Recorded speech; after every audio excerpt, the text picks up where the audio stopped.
Hopewell Farm CBD hemp products are naturally sourced from Tennessee. Their 100% pure hemp products are made from the finest non-GMO hemp. Each product is designed to provide natural healing, help you regain strength, and promote holistic health. Save 10% today with promo code JourneyToTruth10. Click the link below in the description for a discount or go to hopewellfarmtn.com.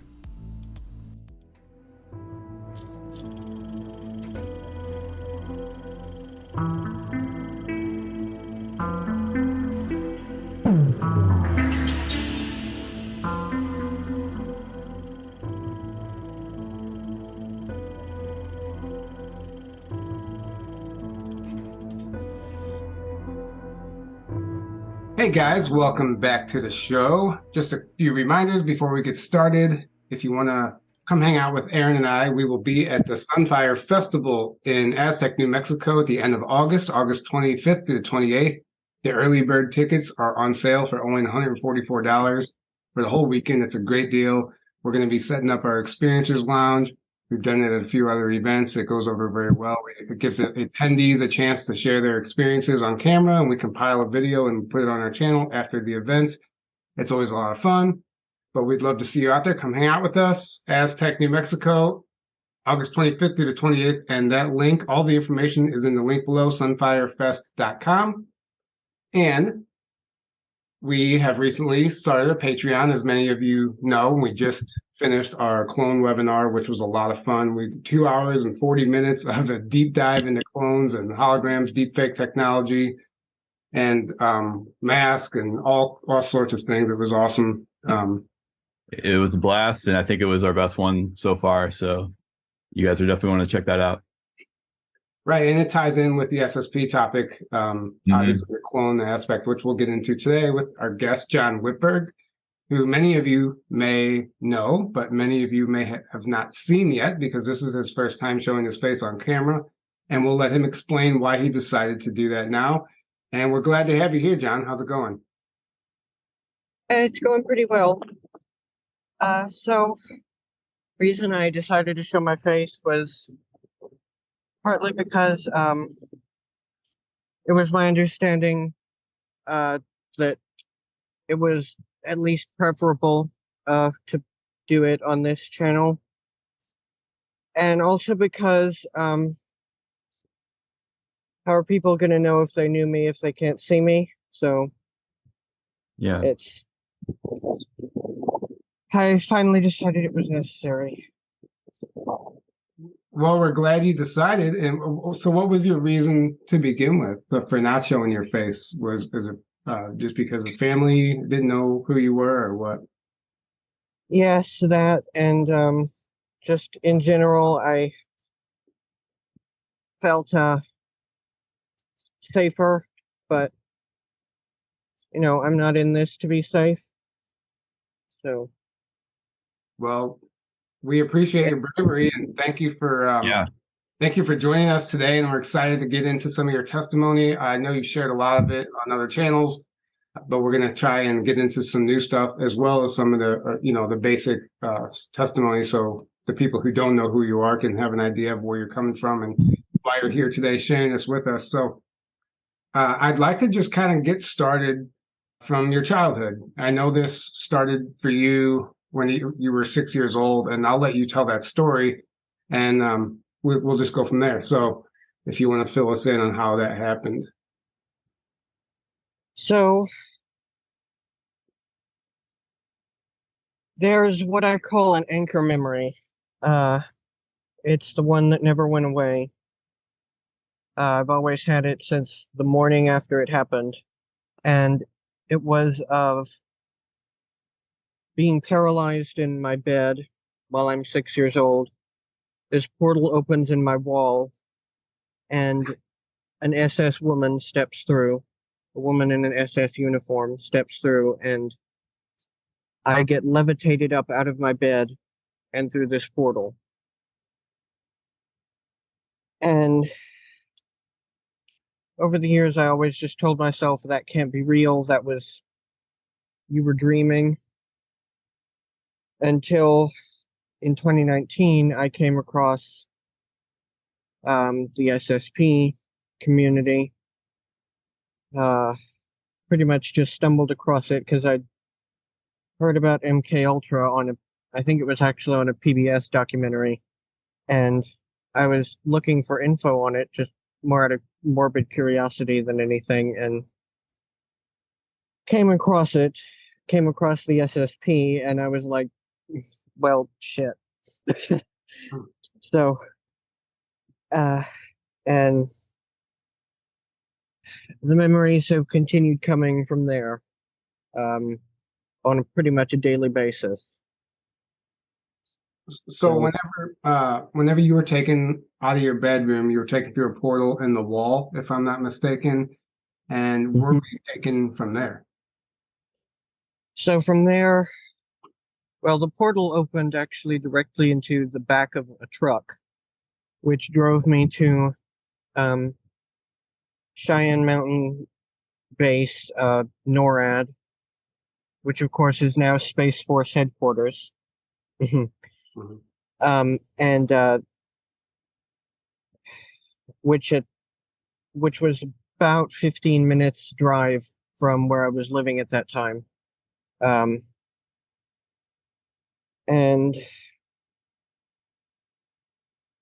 from there, the memories are still pretty patchy, but I've recovered some of the mind fracture process that I underwent, and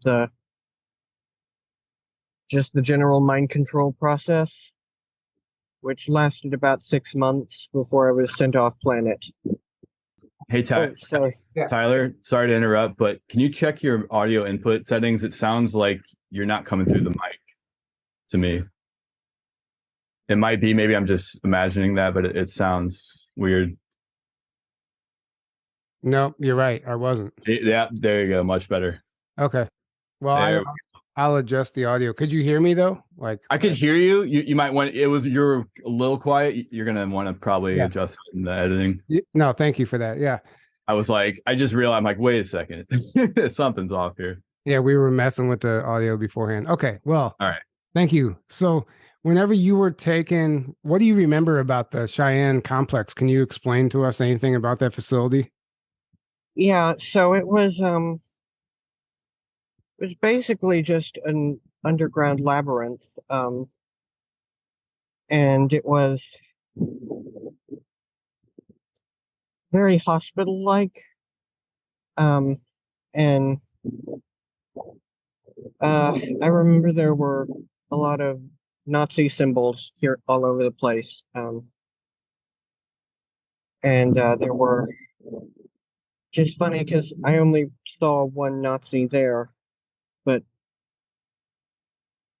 there was their symbology was everywhere, and they were, I can remember it was, I'm trying to think of the word, sterile, I guess would be the word to describe it.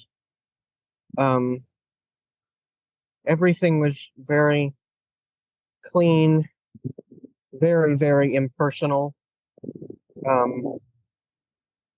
The first step they took was depersonalizing you. You no longer had a name, you had a number. You dressed the same as everyone else there. You had your hair shaved. Everything that made you you was erased. And from that point on, they started creating altars, which is probably most of the people who watch this will know at least a little of what that means, but it's basically through trauma and through mind control, the splitting of the mind into multiple personalities.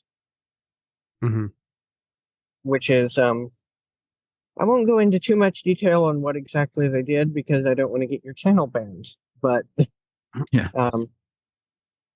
You get the idea. Yeah, sometimes those details aren't always necessary. We've covered it enough. People understand the process. Yeah. How many levels would you say that Cheyenne complex was? And like, did they take you down underground so many levels? Do you remember any of that? Most of the programming was on the 26th through 29th level. Wow. At one point, I went as far down as the 38th level wow. When I left. That's where the portals were, was the 38th level. It may have gone even further than that. I don't know. But did you see any ETs or anything in the base while you were there? Oh, yes. There were plenty of ETs. There were Zeta Reticulans Greys. There were a lot of Nordics. Mm-hmm. And there was this one reptilian species that I've actually never seen anywhere else that was fairly humanoid looking, but it had a long tail with spikes on the ends, like a stegosaurus, and its scales were black and shiny. Actually very pretty up close. They were iridescent, and he or she, I'm not sure they were quite exactly what we would consider male or female. Some ETs some ETs have more than two sexes, but like he or she, whichever you prefer, was very kind to me, and they were the only person who treated me like a person rather than a piece of equipment. So, interesting. Wow. So okay, so before we get to what happens once you go through the portal, why do you think? I remember hearing you say that you had family ties, and I think your grandfather was part of Operation Paperclip. Am I mistaken, or is that correct? My great uncle was part of it. He was part of the delivery of Nazis to America. He was not a Nazi. He was born here. But he was part of the OSS, as it was called back then. Now it's called the CIA. At the end of and for several years after the war, and he was stationed in Vienna. And he was tasked with finding both relatives of ours, because we are of German and Austrian descent, and also finding persons from the Abwehr, which was the Nazi intelligence service, and funneling them into this country. What exactly he did, he took to the grave. But that's what we know. So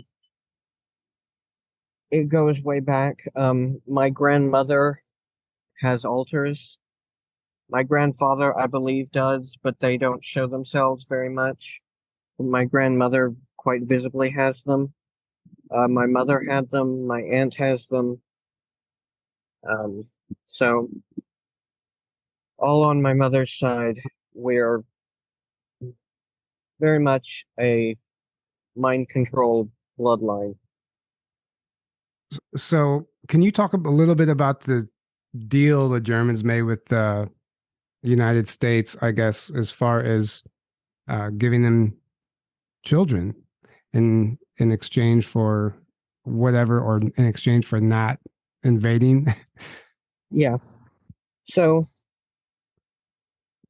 in 46 or 47, 47, there was this thing called Operation High Jump, which was Admiral Byrd. Yes, Admiral Byrd had heard unconfirmed reports that that basically Nazi Germany had not been defeated, that they had gone to Antarctica and they were flourishing. He and a big chunk of the U.S. Navy went there. They got their asses handed to them, and so for the next 5 years, there was a state of unease, essentially, of, are they going to invade us? Will they leave us alone? Blah, blah, blah. And so the Germans eventually flew directly to the White House, landed on the lawn, and there's video footage of this. They landed on the White House lawn, went in, and said, "Mr. President, we could kill all of you. But here's the thing, we're building out colonies off-world, but we don't have enough people, either to conquer them or to inhabit them once we do conquer them. So, if you give us 150,000 of your children every year, we'll leave you alone." I mean, that was basically an offer they could not refuse. And so in 2007, I was one of those children. Interesting. And I've heard you're referring to the 52 flyovers in DC. We've seen the newspaper article where they have a photograph of, I think it's 6 or 7 craft above the White House, but you're saying one of them actually landed? Yes, one of them landed. I was shown this by the Germans in their school system, which we'll get into that later, I'm sure. But they there was video footage that has been suppressed down here. Off-world, it's quite well known that one of them landed. People got off. I'm not quite sure how they managed to hide this completely from the news media. Maybe they didn't, I don't know. Maybe there were reports about it and they've just been buried in the intervening decades. We'll never know. But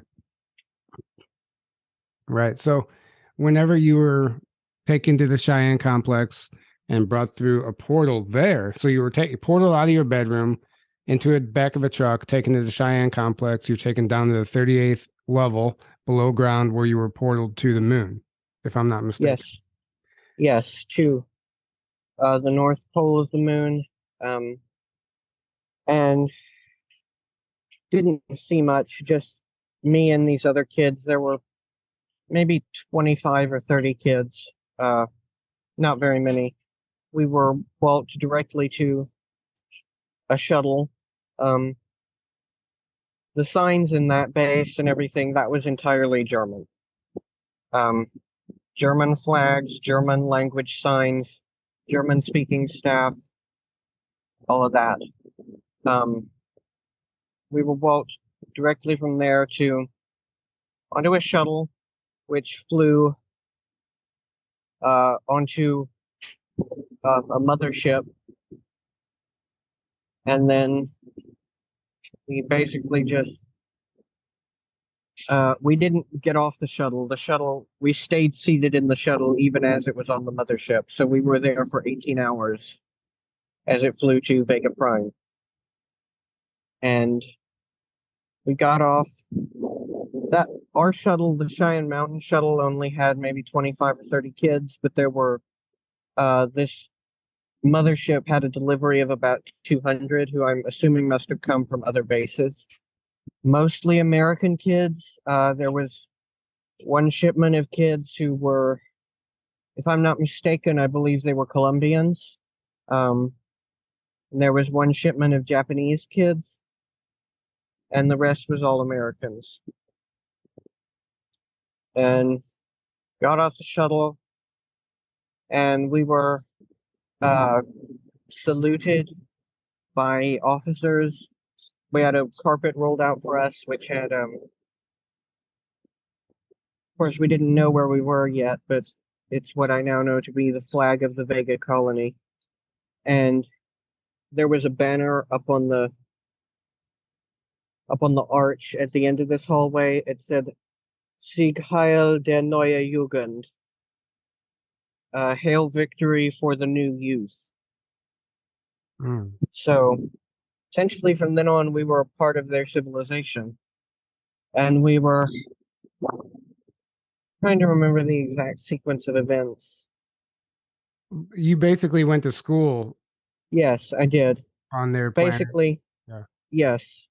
We were all bused to this school, which was in 2 pretty traditional-looking German buildings nestled in a whole bunch of skyscrapers. and they were Bavarian style. They had, like the stepped roofs, like you see. Most of the education was virtual reality. And so for the most part, there weren't classrooms. Most of it was in one big classroom. For some subjects, it was divided up by age. Before we get any further into this, I just have a couple questions. When you started getting your memories back, what was that like for you to accept this as a reality? Were you skeptical about it? Did you have to try it? I mean, what did that process look like for you? I spent the first year trying to convince myself I was crazy. And, but when they wouldn't stop, and when people's testimony just kept corroborating everything I was remembering, I finally was like, okay, you're not crazy. This is real. This did happen. And then I spent the next year not talking to anyone. And then I finally did start reaching out to people. And it was a difficult process. I nearly became an alcoholic at one point because of it. From the stress, for a while, I struggled a bit with sex addiction. That's not TMI, but it's just the reality. That's what this programming does to people. And so basically that's what it was like. But I survived it, and I'm here now. And yeah, that's great. And I understand the vices. Everyone turns to a vice whenever they're trying to distract themselves from discovering something about themselves that they're not really ready to accept yet. That's kind of programmed into us, like you said. But if you were a victim of MK Ultra, then some of those are heightened. Some of those addictions and cravings are heightened. So it's nothing to be ashamed of. It's actually better to admit it and acknowledge it and move past it. So it's not TMI, in my opinion. It just helps. It grounds it into this reality. So, well, thank you. Okay, so you were on Vegas Prime. Now I know you have more than one altar. You have incredible recall. I'm amazed with your memory and recall about all the other altars and everything. But it gets confusing if we kind of go out of chronological order. But something I want to ask you before we jump into all that is just to keep it grounded on Earth still before we really get out there. The corporations, the organizations that are involved in the secret space program that you've seen in space, how many corporations that we would know, big names that we would recognize, have you seen in the programs? Roughly about 15. Oh yeah. 10 to 15. Let me list off the main ones. The most important ones are defense contractors, Raytheon, Blackwater, places, people like that. There's conglomerates, finance conglomerates such as BlackRock and what's the other one? Vanguard. Yes, thank you. And oh, he froze. You froze. I froze. Yeah. So after Vanguard, what'd you say? Yes, natural gas companies like Citgo, car companies, food companies, even such as PepsiCo and Americans probably wouldn't know this, but your audience in Latin America will definitely have heard of Mondelez company, which out there they're who manufactures the replicators that people talk about, actually. PepsiCo manufactures the same drinks they do out there, but some of them have enhancements, let's say. You're talking about Pepsi? Yes. Well, the company is called PepsiCo. Okay. Yeah. And what do you mean by enhancements in the drinks?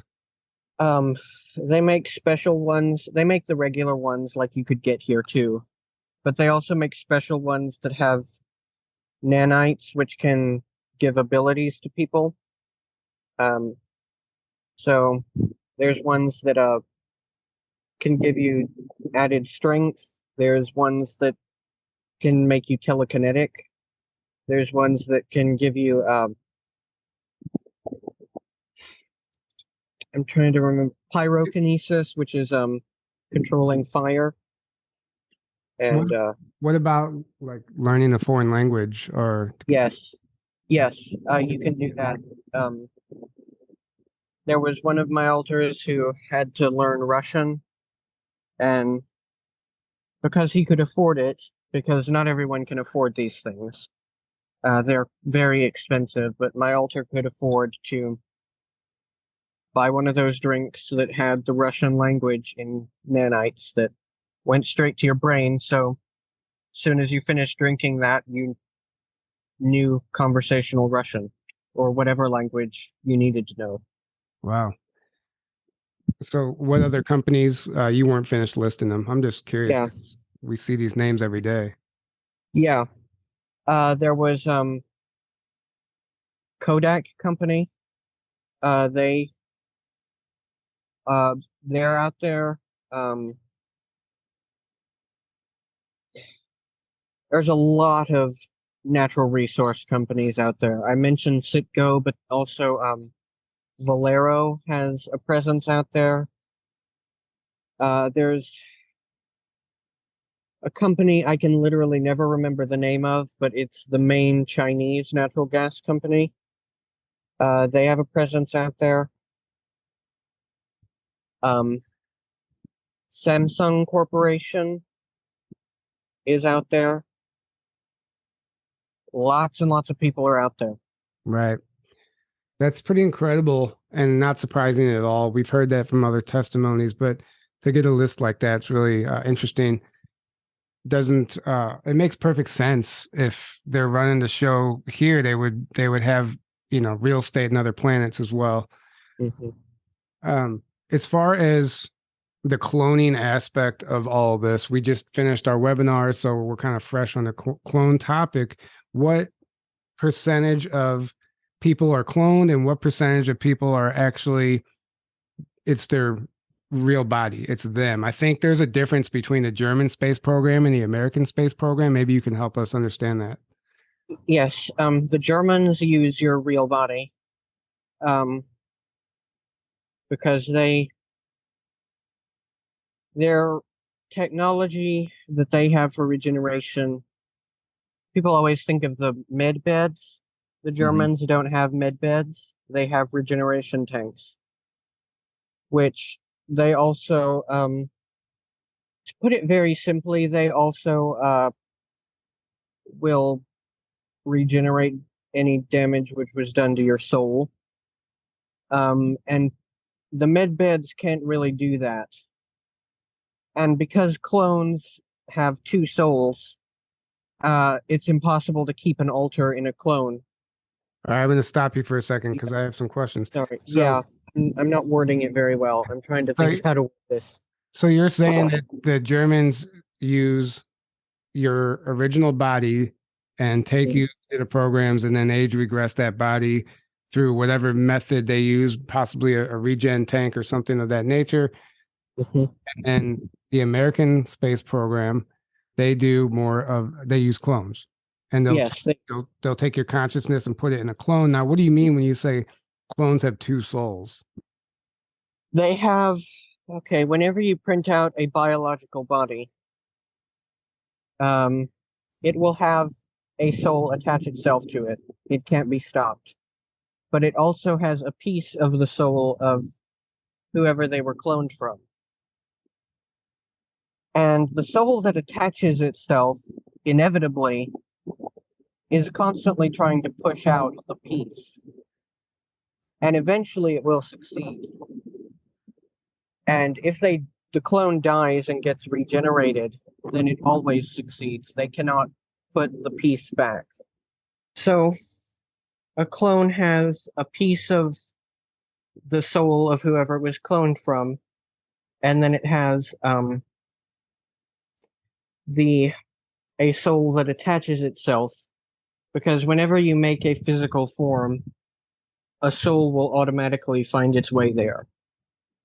And so this, I won't go on a tangent, but just a quick aside here, this whole rhetoric I'm hearing in a lot of the SSP community about clones not having souls is really concerning, because like they very much do. They're people.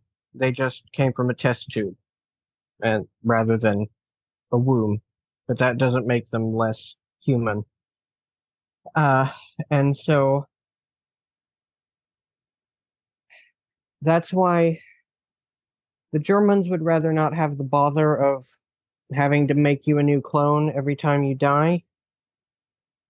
So they will just take your original body and age regress it and regenerate it as necessary. The Americans, they mostly use clones. There are other factions from other nationalities and from corporations that it varies on what they do. So. Right. Yeah, I figured there's a few different modalities, maybe a bunch by now, but different organizations using different technologies, and I'm sure it's always advancing and changing, and they're perfecting it and experimenting with it. So I want to go backwards a little bit, and I apologize to the audience if it seems like we're jumping around, but I had some questions I wanted to ask you earlier that I didn't get to. So two things about the Cheyenne complex. One, you mentioned the MK Ultra being done there, and you mentioned Wizard of Oz and Sleeping Beauty, those two movies, in a previous interview. How were those being used to mind control you? Wizard of Oz had a lot of code words in it, or code phrases that would be used to bring out altars. Whenever they were creating an altar, they would have a line from that movie playing in the background on a loop, so that eventually, with the way your mind works, your mind will automatically associate that line with that altar, and it can trigger an altar to surface. So I won't repeat any lines here because I don't want anyone to be triggered listening to this. So, and Sleeping Beauty had actually a lot more programming in it, at least by my generation. I know a lot of older people were programmed a lot more with Wizard of Oz. In my generation, Sleeping Beauty was kind of the main thing. And they would, that scene at the end where the fairies are arguing over the color of the dress, where they're constantly flicking their wand and her dress changes color? Yeah. That scene is used for some beta level programming to bring that to the surface. There's some like occult ritual programming that I'm still fuzzy on, but I think there's a lot of symbology of it in that movie, and basically everything is subliminal association to make your mind go certain places and do certain things that can be caused, if done correctly, that can be caused by a movie or something of that effect. Right. And there's a number of movies people have mentioned in other testimonies and shows, like Looney Tunes even is one that doesn't get talked about that much, but I've heard people talk about Looney Tunes. Another thing you mentioned if I'm not mistaken, Joseph Mengele was at the Cheyenne complex. He was, or a clone of him, at any rate. I don't know if it was the original or a clone, just to be clear, but yeah, he was there. He did most of the programming of the kids.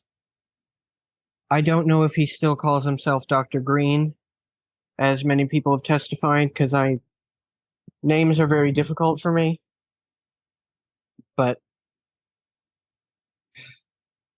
the thing I remember about him is when he wasn't torturing you, he was actually a very sweet, nice person. Which makes him even more disturbing of a figure, really. Well, it's typical narcissist behavior as well. Yeah, true. A lot of sociopaths can be like that. Yeah, and it makes it's actually part of the trickster energy, the that's what kind of gets you hooked in a weird way. Yeah, because they rely on your ability to see the good in them, so they show you that side, and it confuses you. Exactly. Yeah. Okay, now I think that's all I wanted to ask about that facility. Okay, so we were talking about the programs, and I've heard you mention before, I mean the organizations in the programs. I've heard you mention before black market contraband items that are I guess used in the programs, or traded or bartered or whatever, sold. Can you explain a little bit about that? Yeah, so in most places, they ban or at least very heavily restrict most vices. They don't really restrict alcohol, but they restrict, if not outright ban, drugs, pornography, things like that. But of course, people still kind of need those things. So, they will, a black market flourishes inevitably whenever you ban those things. And a lot of it is contraband from Earth that they actually don't even know is from Earth. Like, for example, they love Cuban cigars out there. There's not many places in this galaxy where you can grow weed, so a lot of their weed comes from us. Things like that. And they don't know where it comes from. What about music and movies? Yeah, they have our music and movies, but also this is a thing I'm actually planning to do a show with someone else about in the near future, hopefully. A lot of our music and movies actually come from there, and we don't know it. Really? Yeah. And a lot of songs, especially a lot of songs, were written by assets like us, and they were then stolen and sold to the music industry here. Mm-hmm. And yeah, I know Arkeem Ra, if you know who he is, he literally claims he's written a whole bunch of songs that were used and stolen from him and given to these different bands and artists that are big hit songs that are out there. He's like, yep, I wrote that one. Yeah, there's a few I wrote too, like that. So yeah, that's quite common. And a lot of them were written here sometime. I mean, were written here sometimes, but people will remember them as being from different artists out there. Like, I don't know if you know the song Wicked Game by Chris Isaak. It's a great song. Listen to it, seriously. But that was actually originally a Willie Nelson song on Mars. Really? Written on Mars, according to a friend of mine. And there's the song Hallelujah, supposedly written by Leonard Cohen in 75. Mm-hmm. It was actually written by Janis Joplin and first recorded by her, I believe, in 69 on a planet called New Atlantis, which I've touched on that planet in one or two shows. I'm not sure if it was in any of the ones I sent you, but so you're saying Janis was in the programs and then wrote it? Oh, yeah. She was in the programs. Okay. Yes, she was. And I think she may still be alive, actually, and still writing songs out there. Well, that would align with like Johann Fritz would talk about, or Daryl Jane. Other people talk about celebrities who have clones in the programs as well. A lot of the roles they play in movies are actually very similar to what their position is or in the programs as well. And I think Kevin Spacey, Tom Cruise, Angelina Jolie, and oh my gosh, what's the Scarlett Johansson? Mm-hmm. There's a whole list of them that apparently have clones in the programs that people have seen up there. There's one that I've seen that I can't even remember his name for the life of me every time, but he plays the same role in every movie. He's like this military sergeant. If I can think of his name, I'll share it. But either way, that's just a side note. I find that very interesting. Like what we see, Hollywood, like you said, some of the movies are actually from other places or even funded by certain groups out there. Mm-hmm. And the scripts are handed to whoever the director is on Earth. Whatever it looks like, it's not really what we think it is. Yeah, exactly. So what do you know about Solar Warden? Can you explain to us Solar Warden, and is that tied with Space Force? Solar Warden, from my understanding, is not tied with Space Force. What I know about it is that it began in 52 or 53, not long after the deal was made with the Germans. It was made essentially to fight the Germans. It's an American force, and it started life as just a sub-project called Project Mayflower. But in 82, the Secretary of the Navy at that time for the Reagan administration, his name was John Lehman. You can look him up. He was basically like, well, we're spending literally trillions of dollars on these people. Why don't we make them an official branch? So he did. So that did happen, and it became known as Solar Warden from 1982 onwards. It did split into two, but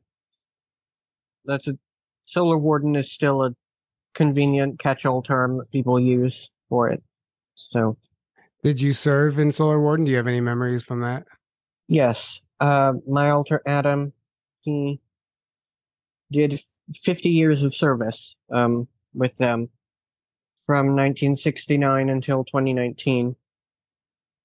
And interesting story with him, he did not have his memories erased when they killed him. I don't know if someone just forgot or what, but when he rehomed, he had all the memories. So I have pretty much full recall from him and his life. So help me understand. So you said he served from 69 to 2019, but when were you born? 2001. Okay, so help me understand that, because I've heard people talk about memories that don't line up with the year they were born. Now, when they take you, there's time travel technology involved as well. There's a whole aspect there. Maybe you can touch on, help us understand how that works. So time travel is really pretty simple, at least time traveling to the past. If you want to go to the future, it's much more complicated. But going into the past is pretty simple. You just dial in coordinates on whatever time machine type technology you have. You put in where in space and where in time, and you walk through a portal, and it They're just there. And so time displacement, which is what we would call someone like me being sent back to 1969, or well, it was a clone of me, but same difference. And it's really pretty simple. I don't know the ins and outs of how all the technology works, because that was never my job, was to know how all these things work. It kind of just happened. Well, I guess it makes sense if they if they put you in a clone, they can enter that clone, place that clone any place in time. Mm-hmm. So yeah, they can do that too. Essentially, that's how they're doing it. Okay. Yes. And obviously, time dilation is another aspect of this. So is it true? What do you know? Because a lot of people talk about, not to get too much on a tangent, but talk about the essentially the cabal goes back in time and tries to manipulate events to help create the negative timeline that they want to create. Do you know about that? They do that. I mean, everyone does that. Mm-hmm. Everyone who has time travel goes back in time to create the time that is ideal for them. So, yeah, it's a pretty universal thing. When you have but supposedly there's what you could call benevolent, I guess, ETs or even humans are also doing that to basically counteract that and to make sure we stay on a positive timeline as well. I think benevolent might be a bit of an exaggeration, but yes, there's people going against the cabal timeline because it's great for the cabal. It's not good for anyone else in existence at all. So, there are people, even people we probably otherwise would not consider very good, but there's lots of people counteracting it. Yes, so it's an ongoing battle. So the cabal right now on this planet seems to be losing its grip in certain areas, and it's becoming apparent in a lot of ways. Not that they've totally lost control, but it feels like they're losing their grip. Would you say the same is happening in the space programs? Is this like an energetic thing that's happening throughout the solar system that just can't be stopped, like this wave of energy, this ascension wave, or is that a myth? I wouldn't say it can't be stopped, but it's proving difficult to stop. And the arc of history bends toward improvement, as they say. Mm-hmm. Like, look at the world even 50 years ago. Things are generally quite a bit better for most people than they were. So, things are improving. Some things are very much not improving. Some things are getting a lot worse in some areas. But I think that overall, time and human nature lends itself towards positivity. Right. Mm. I would agree. Evolving, which is kind of the same thing. It's like, otherwise you're devolving and you're going backwards. Mm-hmm. Exactly. It's one or the other. But the cabal wants to they want to like lock down the planet. It seems like they want to lock down the planet fully as like a fully locked down slave planet for resources for them. And that's what they're trying to push things to that direction. And it's becoming more obvious than ever, their agendas, which is actually a great thing, because now we can all see it, and it's waking up so many people that had no idea about any of this stuff just a few years ago. Exactly. So actually, I think it's a great thing, because it's like the harder they push, the more they expose themselves and the more people wake up, which means they're actually helping to speed up the awakening and the thwarting of their own agendas. But it's almost like they probably feel like they don't have a choice. It's like they're desperate to lock it down now because they know it's now or never. Mm-hmm. Yeah. So, in my opinion, it's pretty much inevitable that there will be a mass awakening and a golden age. I don't know how long it's going to take. I don't know how it's going to play out, but I think it's inevitable. It could get worse before it gets better, though. It very much could get worse before it gets better. Yeah. Okay, so I'm gonna go back to Vegas Prime a little bit. And just one quick thing, it's Vega Prime. There is no S on the end. Right. It's not Vegas. Vega Prime. Maybe it is. No. Maybe it is. What happens in Vega? So stays Vega. Okay, so Vega Prime. Sorry, I apologize. Can you explain to us a little bit about what the colony looks like, and like what you've seen is what you witnessed? Is it most of it underground, all of it underground, above ground, that type of stuff? Most of it's above ground, although the transport infrastructure is mostly below ground. But it's very futuristic. But in some parts of it, it's also very traditional. It's mostly Germans. I'd say the official breakdown is 85% Germans, 10% Japanese, and 5% everyone else. And go ahead. I've heard you mention in other interviews that it's like a cyberpunk style city. Is that correct? Yes, it is. It reminds me, it's not quite as Asian as how people think of cyberpunk cities. Most of the time although there are a lot of Japanese signs, but culturally it's mostly German. But there are like holograms, very large holograms. Like I said, a lot of skyscrapers, futuristic architecture, things like that. There are some flying cars, actually. And up at the very tops of the buildings, which are on the tallest buildings, is several miles up. You'll see ships docking and things like that. So it's quite similar to the city in Ghost in the Shell, the live action version. Is the closest thing I've seen to it. Say that again. Ghost in the Shell? Yes. That's an anime. That's okay. Popular anime.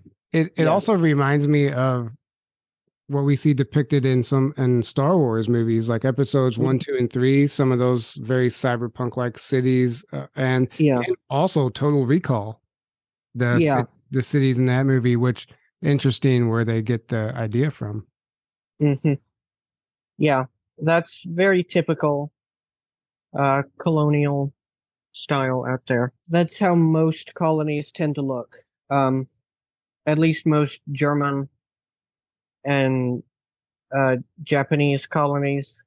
Some colonies, such as particularly the ones from some of the Latin American countries, they're a lot more traditional in their architecture. But now, have you been to a place that looks almost identical to Earth, like you would almost not know the difference? Oh, yeah. I've heard of breakaway civilizations like that, where if you were just dropped there in the middle of the street, you wouldn't know the difference. Yeah, I've been to a colony that was a replica of Houston. The only way you could tell the difference was that there were two suns, and occasionally you'd see an alien walking down the street. I mean, that sounds like it could be Earth too, because apparently there's two suns here that we can only just see one. Apparently, some people say that, yeah. So there, it was very visible though. But when you say now, is it just the infrastructure, or is there English language too? Oh yeah, there are English speaking colonies, plenty of them. There's lots of Americans out there. There's lots of Australians out there. Interestingly, there's British people out there. yeah, you can find a colony that speaks pretty much any language, including ones that are not spoken much here anymore, such as I've been to a colony where they actually still speak the Manchu language that on Earth is very endangered. It's only spoken by a few dozen people, but Wow. there's colonies out there where they still speak it. So, yeah. What kind of communication devices do they have? Are some of them using things similar to cell phones, or is it all telepathy? What is it? Between humans, I mean, even out there, not that many humans are telepathic, so they do use cell phones. For language barriers, they have something quite similar to a headset like I'd have here, but it has also a mouthpiece that would a microphone, and so that works as basically a universal translator. Do they have like a Neuralink type of chip that they're trying to put in us here? I'm sure places out there are already doing it. Oh yeah, people do that. I mean, if you can afford it, again, which most people can't, but the wealthy have those, and it allows them to control like everything in their home and their car, and they can purchase things with it. Now, sorry, I hope this doesn't seem like I'm jumping around so much. It's just these questions keep popping in my head. What about some sort of authority, galactic authority or police force in space? Like not just per planet, but is there like some overall, like obviously it's all hierarchy, right? So is there Federation, Galactic Federation? Yeah, something like that that's policing everything? Sort of. Most of the time, they're not going to care what anyone does unless you do something really, really serious, like wiping out an entire planet. Otherwise, you'll probably never even know they exist. They're quite small. But every star cluster has a council overseeing it. Mm-hmm. And those people will always make themselves known. They're always quite involved in the community. And they will generally have a representative of at least every spacefaring species, if not every sentient one within said star cluster. Interesting. What about, so there's probably a million different occupations out there, right? They're not just taking people into these programs to be super soldiers. Oh no. And I think you have memories from alters that have done interesting jobs, such as an archaeologist. Yeah, I have my archaeologist alter Jared. I don't have a lot of his memories, really, but I have some. Most of mine are in communications, i.e., telepathic interfacing with different species, and or they're in espionage. I have one who is a pretty traditional super soldier type. So these would all be clones then. Sorry to interrupt you. These would all be different clones. Like Donald Marshall would say they can clone you as many times as they want and split you as many times as they want. So he kind of broke it down. Actually, we played a clip where he explained how they're doing it, even here on Earth amongst like celebrities and stuff. But that's exactly what they would be doing in the programs as well. So just to help ground it into reality, if anyone wants to understand how that works, we just covered it on the clone webinar. But they're essentially taking an individual and splitting their consciousness into multiple different clone bodies and sending them on missions throughout the galaxy and or the planet here. And these are the memories that you are recovering. Yes. Okay. That's and that's because, like I mentioned, the clone has a piece of your soul or consciousness, and whenever a clone dies, that fragment will come back to you. So you'll be able to get at least some of the memories, depending on how much mind wiping they did before they terminated the clone. But now, do any of these? Is it possible for a clone or an alter to communicate with you, your front alter? Yeah, I have ongoing communication telepathically with two. I have one who is absolutely terrified that she will be arrested. Yes, people, I'm sure that raised a question, me saying she. I'll explain that in a minute, but opposite sexed clones are very much a thing. And she's terrified that she'll be imprisoned or worse if she gets caught communicating with me, so I don't bother her. I have some who I haven't been able to reach yet, but there's two that I have ongoing, more or less daily conversations with. How does that work? How do you have conversations with them? Telepathically. Mm-hmm. It's basically what my method, I know some people do other methods for this, but my method is I will remote view them and wait for them to notice that I'm remote viewing them. And usually they'll be like, oh, wow, you're not me, but you look just like me. Who are you? And that's a pretty good way to start a conversation, actually. So it goes from there, but it's all telepathic. I have not found any of my clones, if any of them are living civilian lives on Earth, which I have heard that some of them do that, for some other people at least, then I haven't found them yet. Yeah, that Max Spears used to talk about that. Yeah. Yep. When I was in Australia, I saw somebody who, as far as I was concerned, was a friend of mine, was my friend in Australia, but I knew she wasn't in Australia. And it was just mind blowing. Like, I couldn't look away. I'm like, that's her. Like, but it's not, I knew it wasn't her. I'm not saying I saw her clone, but I'm not saying it's impossible either. Like, I think we could possibly run into other people's clones in other countries. Yeah, I have some people who they saw a clone of mine in Cusco, Peru. They say, and they were in a tour group, and they said like all 15 people in this tour group saw him. He looked just like me. He had the same mannerisms as me. The only difference is he was speaking Spanish. Yeah, that's interesting how that works. Yeah. Yeah. I don't even know how to keep this conversation on track anymore since we've been just all over the place.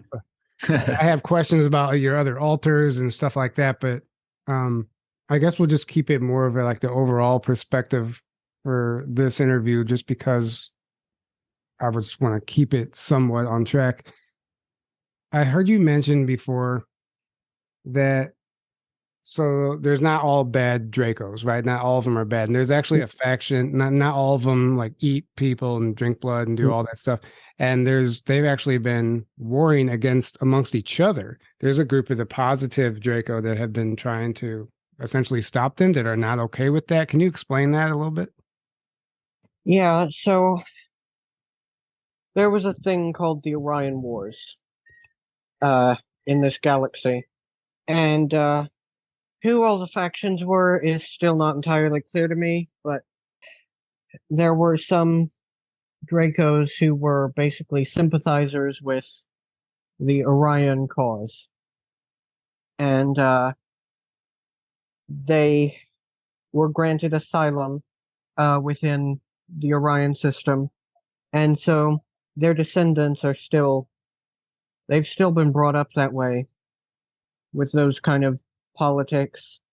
And so the Orionites, I mean, I have my issues with them too politically, but I will say this: they don't eat people and they don't traffic people much.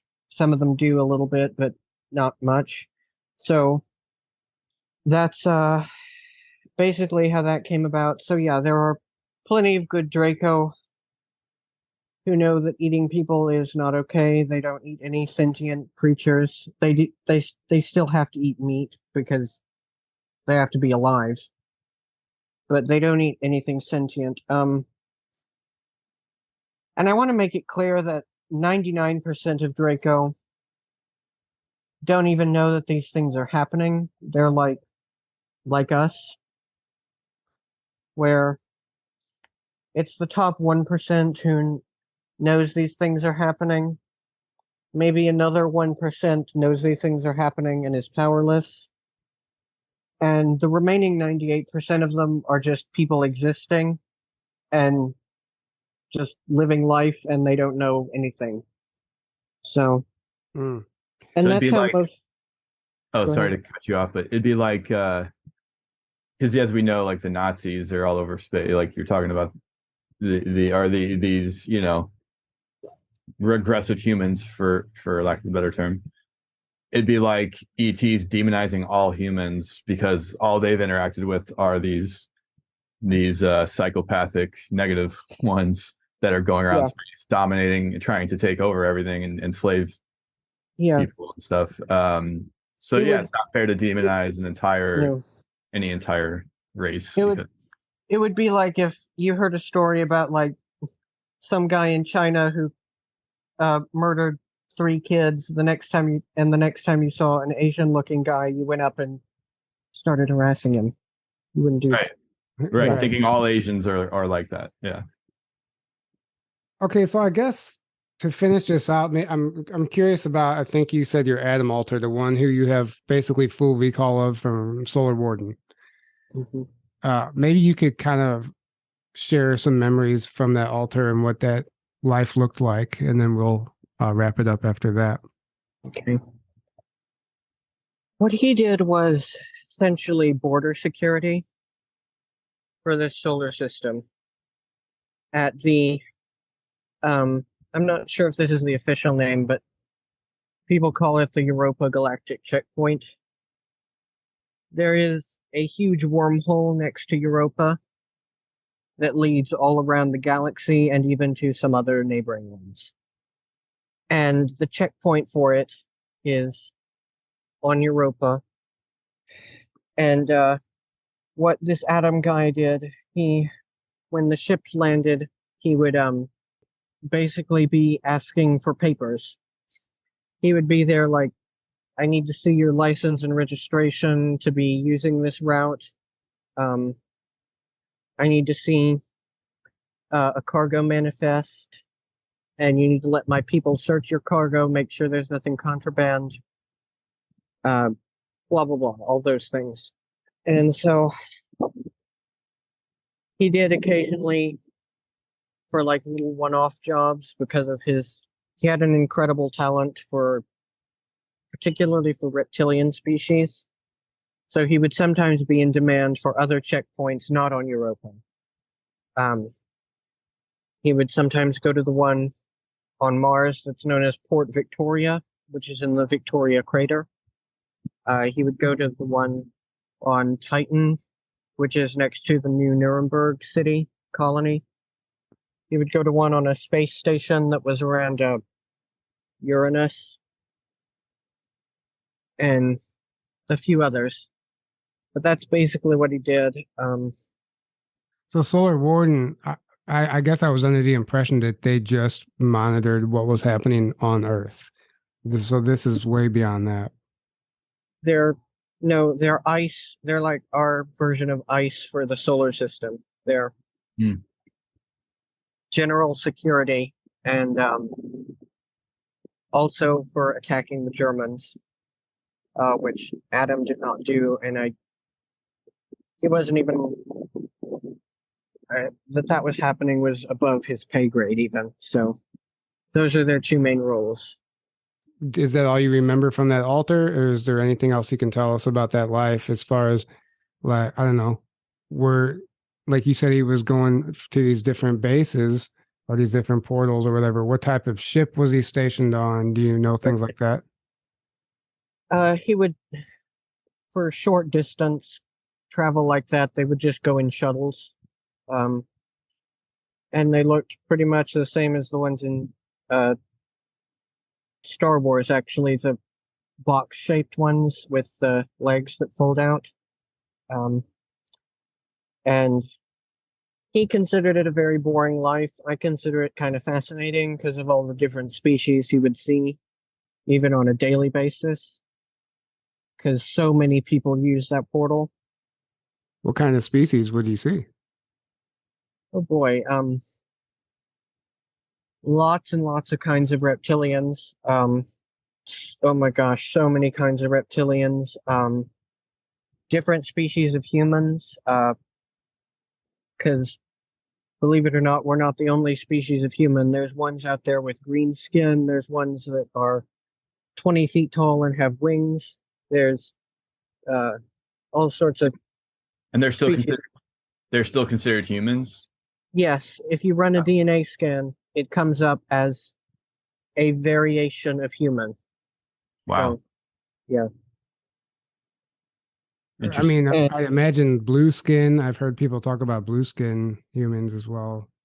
Yeah, blue skin. There's several kinds of blue skinned humans. There's lots and lots of green skinned ones. And there's what we would call tall whites are technically a human species. Yeah, there's been a lot of whistleblowers talk about them. Yeah. And there were aquatic ETs he saw, and they would come off their ships in tanks full of water that levitate. Yeah. I've heard that from other people, yeah. Yeah. And there's some that I don't even know how to describe physically because they don't really look like anything we have here. There's ones that look like a 7-foot tall Cthulhu type creature. Wow. Yeah. There's a lot out there. Oh yeah, I imagine it's as diverse as you can imagine. Yeah. So going back to the beginning of your memories for this altar, what's the earliest memory you have as far as him being brought into the Solar Warden? Okay.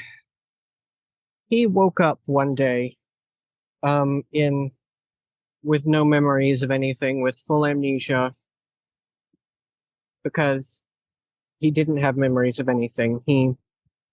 They just made him that day, basically. I was 13, I believe, when they created him, but he was age advanced. They cloned me and they age advanced the clone to the age of 30. So he woke up basically with the mind of a 13-year-old that also had complete amnesia. And what he was told was, we saved you, your wife and kids were killed in an explosion, but we gave you this new body. And we're sorry we couldn't salvage any of your memory. Huh. So, I mean, it is kind of a good excuse when you think about it.